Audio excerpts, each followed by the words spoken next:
कराडला ठीक आहे अटक झाली म्हणजे तो शरण आलेला आहे पुणे CID ऑफिसमध्ये. काय सांगाल? ठीक आहे, मला आपल्याकडूनच कळतंय. मी माझी सकाळी 10:30 वाजतापासून मीटिंग होती.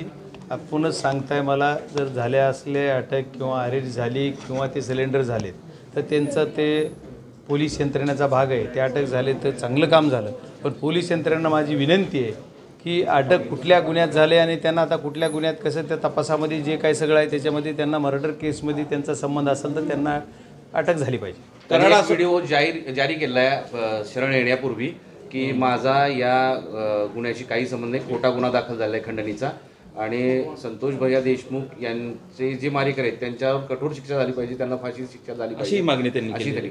नाही, त्यांनी मागणी काय करावी हा त्यांचा अधिकार आहे आणि तपासामध्ये काय पूर्ण पारदर्शक तपास करणं हा CIDकडे तपास असल्यामुळे CIDचं काम आहे.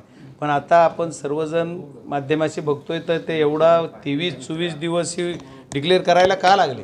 जर तसं होतं तर मग 23 पहिल्या क्षणालाच करायचं ना. जे 11 तारखेला गुन्हा झाला, आज 20 दिवस झाले, 20-22 दिवस गुन्हा जो खंडणीचा होऊन त्या दिवशी त्याने डिक्लेअर करायचं ना. मग बाहेर कशाला पळले?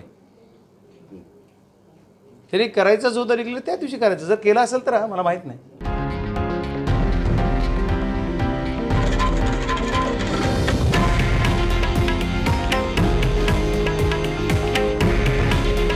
हे आहे देशातील नंबर 1 न्यूज नेटवर्क आणि आपण पाहत आहात TV9 मराठी. काळजी तुमची, हित महाराष्ट्राचं.